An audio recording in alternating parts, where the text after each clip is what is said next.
Okay, so there are two videos.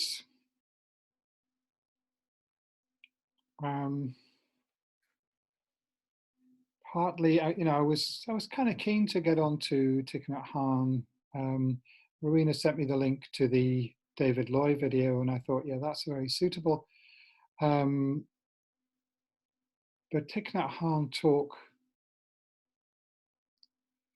made a very powerful impression on me. I mean, I wasn't surprised by that, but I think it's going to take more than one meeting to explore that, to do that any degree of justice whatsoever. So whilst I will talk a bit about that today, I want to make it the main subject for next week's meeting. So this week, yeah, Ecodharma, what's that? Suddenly kind of got sprung on me. I mean, I'd heard the word before. I wasn't really aware that there was a significant movement previously, but clearly there is, and clearly David Loy is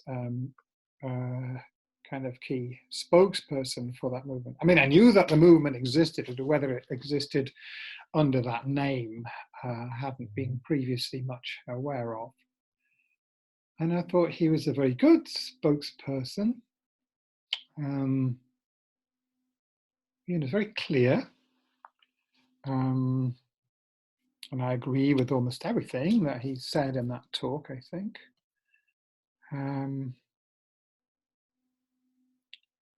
So the question that it brings forward, well, two questions, I think. We've spent the past few weeks, to a large extent, looking at different ideas and listening to people's expounding those ideas and reflecting on them in meditation and just kind of gathering some materials, I suppose, for our understanding and to inform our spiritual practice in one way or another. But now perhaps it's time to look in a little bit more focused way.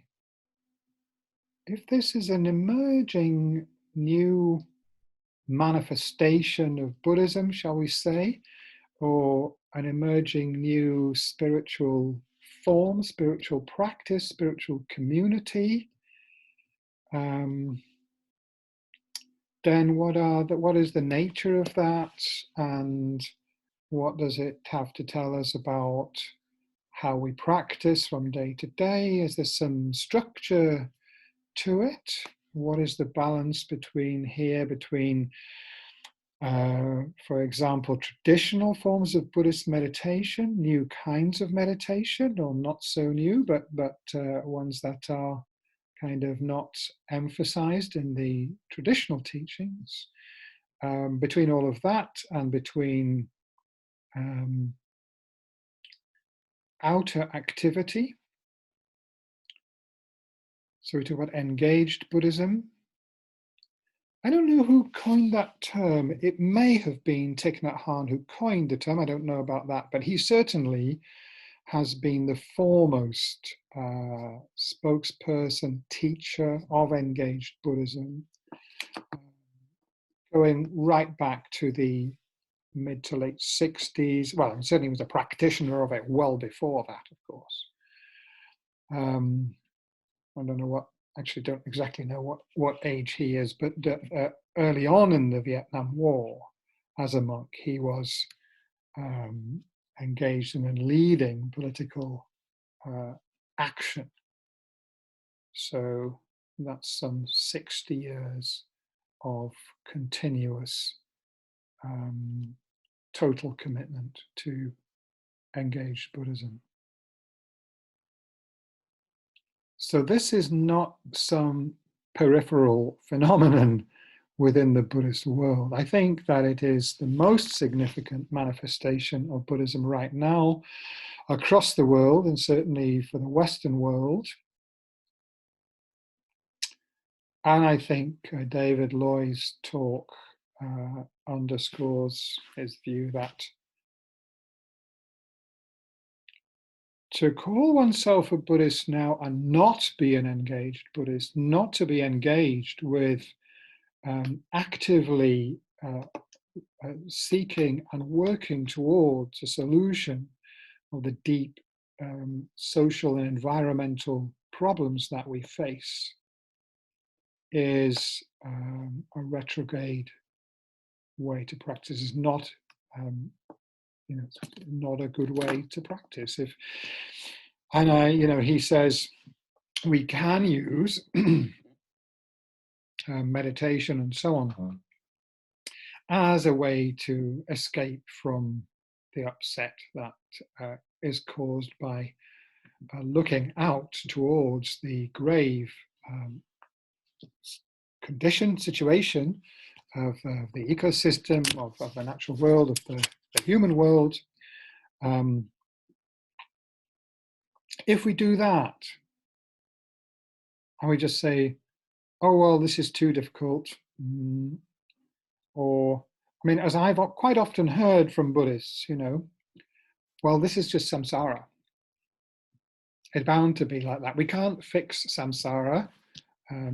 A statement that's actually in the Discovering Buddhism module. Of course, it's true, we can't fix samsara, but that can be taken as a kind of a reason for, okay, well, then I don't want to kind of concern myself with thinking about these big political and environmental issues. That's not Buddhism, that's not spiritual practice. My practice is to be calm, to concentrate, to reflect on, the nature of the eye and so on. I don't want to say that that's completely wrong, because I think there are some people for whom genuinely, complete absorption in solitary retreat practice is what's most suitable for them. Those people are extremely rare, especially in the West. And in any case, I think perhaps if we look at the real examples of those, I take Tenzin Palmo, for example, who spent 25 years really doing that, certainly 13 years in solitary retreat. But I don't think in that solitary retreat she was not thinking about those kind of issues. She wasn't reading the newspapers or watching television news, but she was perfectly well aware that the world out there is in a grave condition. And her response to it was, well, if I want to do something about that, I need to develop my mind as much as possible. And this is the best way to do it. And as I say, that's very, very rare that someone has that, but if they do, then, I think also about Milarepa, completely left the world behind, spent, I don't know how many years it was. When you read the biography of Milarepa, or supposedly autobiography, whether it is an autobiography, I don't know. But when you read the story, the life of Milarepa, you kind of get the impression, he spent, a year or two building these stone towers, and then he was in retreat for a few years, and then he went, kind of became this sort of enlightened hermit yogi. I strongly suspect that the towers took quite a few years to build. He was doing that arduous, incredible sort of the purification and the groundwork, and then that the retreat. Clearly, actually, if you read the story more carefully, he was clearly in retreat for many, many years. So and then probably in his, I don't know, maybe in his 50s, by the time he attained his full enlightenment. He lived till the age of about 80. So then, down the centuries, that inspirational figure has been a source of spiritual, inspiration and wisdom teaching for millions and millions of people. So, that's fine. But I think most of us had better be very careful that we're not deluding ourselves if we think, I'm totally dedicated to Buddhism, so I don't need to concern myself with ecology or the social collapse of society, which appears to be happening. So I think this is, and that's another reason as well, which is to do with the relationship between Buddhist teachings and practice and the traditional cultures within which Buddhism arose, that these, this perhaps combination of the original message of the Buddha and then subsequent developments from, highly realized teachers down the many, many generations, and then how those teachings integrated into the cultures of the Asian societies that they were practiced within. So this phenomenon of Buddhism, whatever that is, I mean, it's a very, very complex, multifaceted thing. It's not one thing, in a sense, just as you or I are not one thing. This is a fundamental Buddhist teaching. So there is no pin-downable essence of Buddhism. There is a plethora of different voices and practices and traditions and customs and rituals and images and all of these things that has now been into the stream of Western so-called culture, which is now global culture. So how does that integrate within the worldview of this global civilization, which is predominantly come from, the modern European civilization, again with its pre-modern roots, its Christian roots, its its Greco-Roman roots, its Judaic roots, and so on. But over the last 500 years, profoundly transformed by the scientific revolution, the Enlightenment, philosophical and revolution, and political revolutions of democracy, and so on. These are not about to be displaced by some, new version of traditional Asian culture in which Buddhism flourished because people are interested in Buddhism. They're coming together, and the model of the solitary practitioner in a cave or the monastic community, although, Thich Nhat Hanh has very interesting things to say about that.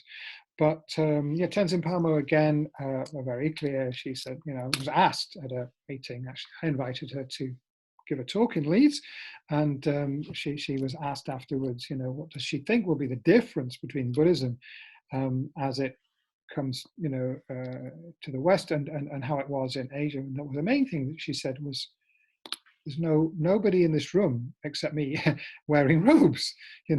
Buddhism in the West is not a monastic phenomenon. There are monks and nuns, and that's fine and admirable. But she was saying, and I think she's almost certainly right, this will not be the mainstream form of Buddhist practice. It will be lay practitioners, people who are engaged with what goes on in the world. We watch the news. It's part of our culture, part of our life, part of our civilization and our worldview, that each individual now has a concern with the complex issues that are facing the society as a whole. That really wasn't at all the case in those Asian cultures. It was the king and his ministers and advisors and the priests. They had those concerns, but most people, they weren't relevant. So I don't think that we can separate Buddhism as a philosophy, a practice, a way of life, or anything else from that wider context of this extraordinarily complex and challenging process of history and of the continually accelerating evolution of human society and human civilization and life, and of course the ecosystem itself. The ecosystem, had there not been, had humans somehow suddenly died out, 20,000 years ago, the ecosystem would probably not be on an accelerated path of development. But the advent of human beings has continuously and exponentially accelerated the speed of evolution, the speed of change of the ecosystem. So that is a totally different situation from the situation in the time of the Buddha. So if Buddhism is going to be useful to us, it's going to need to, in some ways, change very profoundly. And in some ways, it must remain exactly the same. The essence must not be compromised or diluted. And I think, without intending to, I think I have just very neatly summed up why I thought, or one way of understanding why the talk by Thich Nhat Hanh was so profound. Because in that talk, he displays absolutely secure grip on the facts of the science and the politics and what is happening in the world today. He is not some otherworldly, mystic who comes with eternal wisdom, who doesn't really concern himself with the details of what's going on in the world. I mean, when he talks about the Permian mass extinction, he said it happened 251 million years ago. I mean, he knows his facts. But I think his version of Buddhism, his way of manifesting Buddhism, seems to me to be, and this is a personal reaction very much, closer to the original, not some message, but the intention of the Buddha himself than anybody else I've ever heard. So this is a personal statement, personal reaction. If anybody alive now reminds me of who I think the Buddha was, it's Thich Nhat Hanh. And he brings into this agenda, this question, if you like, of Ecodharma. At the same time, this very alert intelligence that is alive to what is going on and that is reading and learning about science and political developments and so on. At the same time, that beautiful simplicity brings back the Buddha's teachings to very few simple points. Stop speaking every few minutes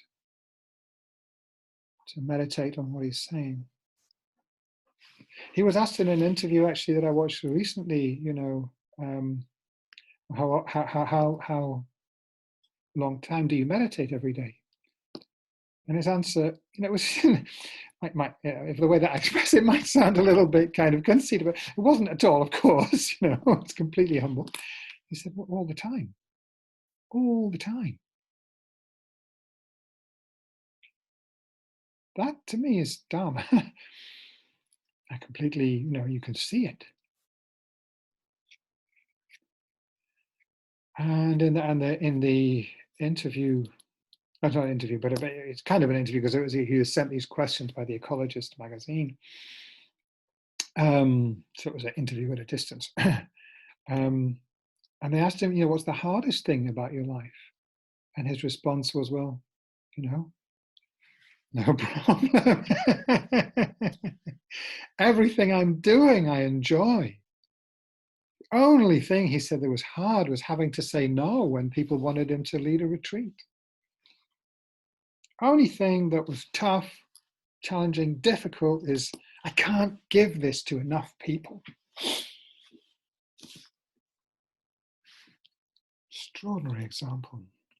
So, whilst I really, I do rate David Loy, and I'm very grateful, and I will read. I've ordered his book. I tried to order it some time ago, actually, but how it is sometimes when you try and order something online and you kind of get stuck, and the website wouldn't respond, and then I managed to get back on the website, and then they wanted me to buy another book so I could have free postage, and then that book wasn't available. Oh, it took me a long time. Right, I'm just going to buy it, read the book, because I think it's got all the very trenchant and relevant things to say, and I thought his talk was excellent. So not trying to kind of just preempt what I'm going to say. Not any disrespect, but example of somebody practicing Ecodharma, I can't find anyone to stand alongside Thich Nhat Hanh, actually.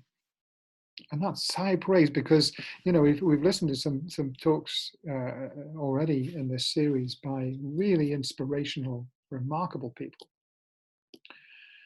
But that's why I want to talk more length about what he was saying.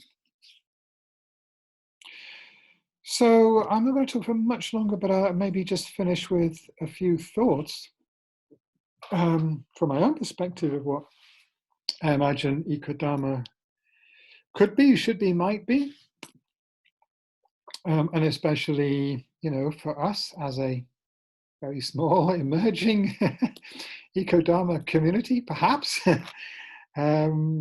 Anyway, the potential is there, and the enthusiasm is there from my side.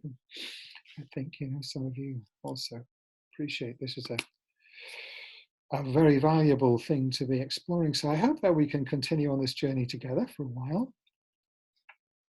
I'm certainly, as I said some time back, it's kind of somehow it's jumped out and grabbed me. I haven't been planning it, but I now feel very clear, this is my path, this is my life, this is what I'm now committed to. It has been for many, many years, in the sense that ever since 1980, I've been committed to both Buddhist practice and social environmental peace activism in one form or another, alongside one another, and occasionally they've crossed, but not very much. A little bit in the work that I did with Joanna Macy and people like that, Christopher Titmuss, if anybody knows him, and Schumacher College, and Gaia House, Sharpham House, and so on, Stephen Batchelor.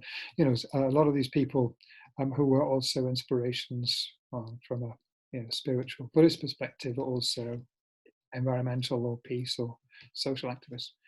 But basically, it's been on two parallel tracks, and they've now merged, fused, and no separation. And that feels absolutely right for me personally, and I feel that that is increasingly more and more people are finding this. So I think that Ecodharma could well be one of the most important keys to a question that many, many Western Buddhists are asking themselves. What is Western Buddhism? What is this thing that we are trying to bring to birth? That we know it has to be different from Asian Buddhism in its traditional form. We know that we cannot become Tibetan. Some people perhaps, went out to India at a very young age in the 70s or even more recently, but, and have just spent their entire time there. Some people spend 20, even, Geshe Namdak actually spent 20 years in the Sera monastery, so the people have done things like that. So maybe some of those people, not just in their monasteries where there's more connection perhaps to the wider world, but some people may have gone into long-term retreat in the mountains. I don't know. I don't think it's impossible to cross over from one culture to another. I certainly hope not, because I hope that Tibetans can come and be part of our culture if they want to. Like Geshe Tashi says, I'm more English than I'm Tibetan. That's fine, but it's a tiny minority of people really who do that. So most people, we can't become Tibetans really. As a Westerner living in London, become a Tibetan, go off to Dharamsala every 2 or 3 years and so on, come back and be a Tibetan living in London and adopt a Tibetan worldview and think the earth is flat. You can't do that. So we're going to have to create something new that at the same time doesn't lose the essence, doesn't throw the baby out with the bathwater. And I think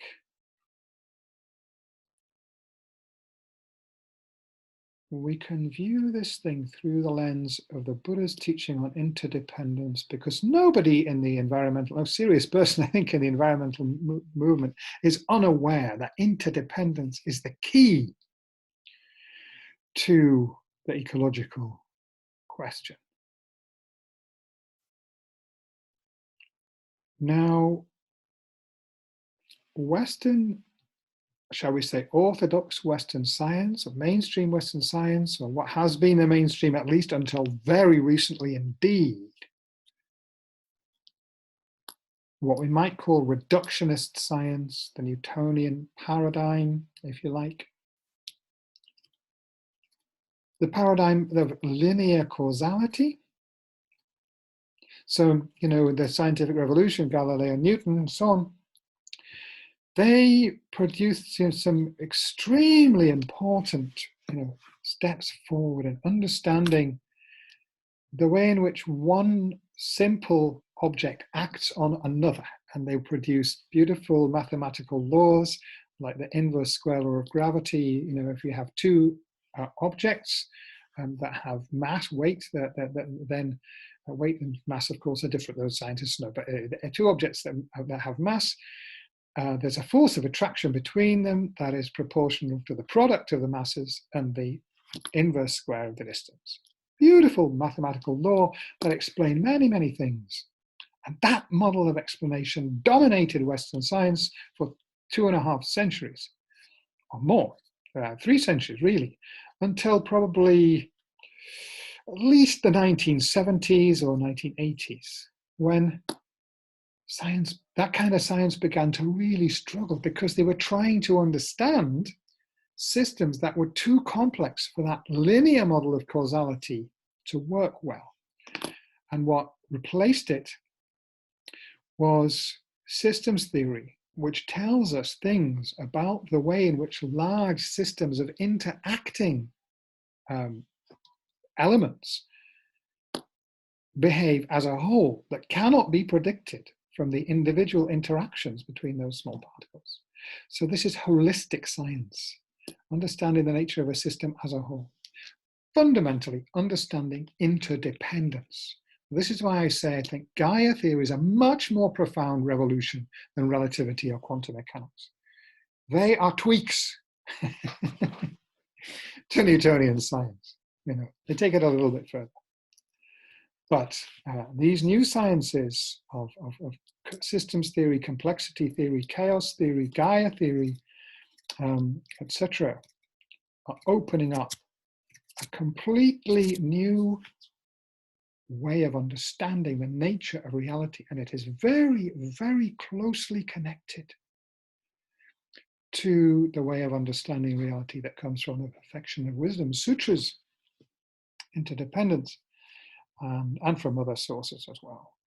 So it's a right brain way of understanding reality.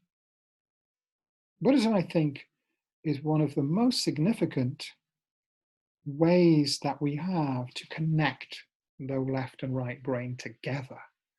There are lots of other wonderful forms of right brain spirituality, if you like, you know, that are much more right brain and not quite so left brain. So for instance, you know, Native American spirituality, or even Taoism, you know, it's not as systematic. It doesn't have such a kind of in-depth structured theory of the world as Buddhism. I say that without any disrespect to Taoism. It's a wonderful philosophy. But Buddhism has this balanced position in the middle. And so it's a very powerful intellectual tool, and it's also a very appropriate form of spiritual practice if we want to engage with this complex, deeply challenging situation of the ecological crisis that humans are bringing about and that we need to respond to. But our rational, scientific mode of thinking and operating will not solve this crisis. So Thich Nhat Hanh was asked, you know, will things like geoengineering, are they okay? You know, are they good things? You know, ways to solve the problem, and you know, or should we be using them? And he said that may help. He's not, you know, dogmatic or fundamentalist or puritanical about these things, but he said, this will not solve the problem. No, this will not solve the problem. Our hearts and our right brain way of understanding, holistic understanding, intuitive understanding must be given at least an equal place.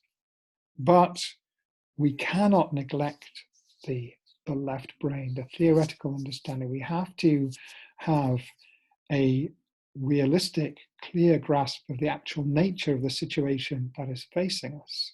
So I don't mean that everybody has to spend years studying, higher mathematics and biology and so on, but to have an awareness of the scientific worldview and what it involves, and to be able to rate realistically when numbers of gigatons of carbon are thrown about, things like that, is very, very helpful. It's very important. We need to be able to make some judgments about, for instance, what kind of actions are going to make a significant difference in reducing carbon emissions and stopping climate change. Sometimes things that look quite similar when we just look at them intuitively, maybe, I don't know, biofuels might seem like a good idea, solar power might seem like a good idea. Well, if we find out, I'm not saying what as they figure, but if we happen to find out when we look into it that the potential for solar power is 1,000 times greater than the potential for biofuels, we probably should be focusing a bit more on solar power. We won't know this automatically, just by kind of our intuition. So we need both. Buddhism, I think, is very well suited for balancing both. So we see how Thich Nhat Hanh, is able to respond to, in a way very appropriate, The Ecologist magazine, a very scientifically oriented magazine. And they asked him some of these questions, and he didn't give sort of the answers that you would expect some kind of, guru in the Himalayas wearing a loincloth to give if some scientist goes and asks questions like that. He answered them partly in their own terms, but partly in this beautiful, really beautiful, simplicity of Dharma. Well, if we can learn to be more deeply aware of the beauty, of the reality of the present moment,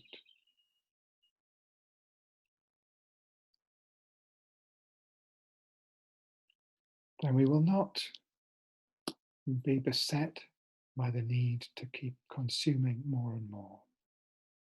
We don't feel unhappy as a vegetarian because we're missing our meat, because vegetarian food is delicious and wonderful and nourishing and good for the planet. And so I feel good as a vegetarian or a vegan. And every aspect of the Buddhist way of life that he so beautifully describes, the life in Plum Village. What an example. Very interesting, I thought, that he said very clearly, we should establish communities in the countryside. I have been thinking this for many years. I remember saying this to a very eminent professor of sustainability, a very interesting man and a very, lovely man in many ways, completely, in harmony with him. But when I said this, he said, oh, nobody's thinking that we should go back into the countryside. I said, well, I am. Many reasons I think that that's a very good idea. There aren't enough people in the countryside. In the countryside, because there aren't enough people there, farming is done with huge machines on a vast scale. This is very ecologically damaging. Cities are ecologically unhealthy, I think. Very big. They can be made much better ecologically. They could, I think, be made a lot better if they were more in balance with more people living in communities in the countryside. So, is that perhaps an idea of where our society may be going in the future? We talked about deep adaptation. There may be fewer humans. There may be a catastrophe. We have to look that possibility in the face. How shall we survive the cataclysm of ecological and social collapse?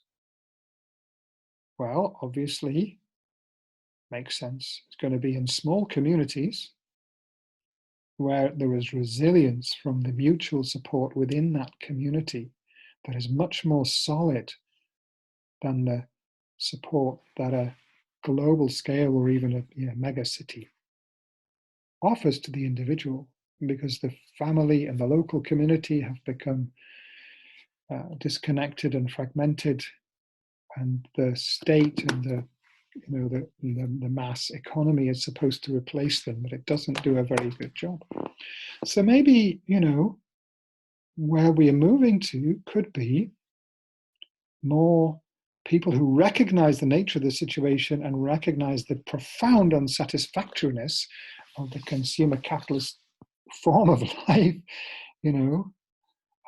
establishing more self-reliant, more ecologically sustainable small communities, practicing a way of life of simplicity and awareness, such as Thich Nhat Hanh described.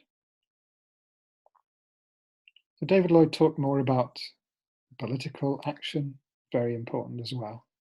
And Thich Nhat Hanh also has been profoundly, a political activist all his life. I mean, you can't fault him on that. Somebody who's given the Nobel Peace Prize for as a Vietnamese person campaigning for peace in Vietnam during the Vietnam War. Their activist credentials cannot be questioned, in my view. But nevertheless, there are these two things. Yeah?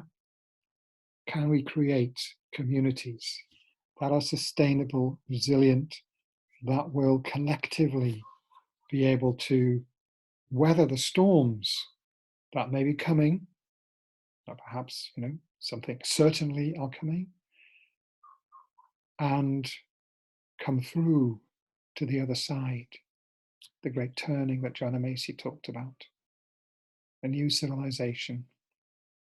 And this is something Andy Wistreich will be talking about in, sometime in the fairly near future. He's offered to come and present an event online for us with myself and Rowena.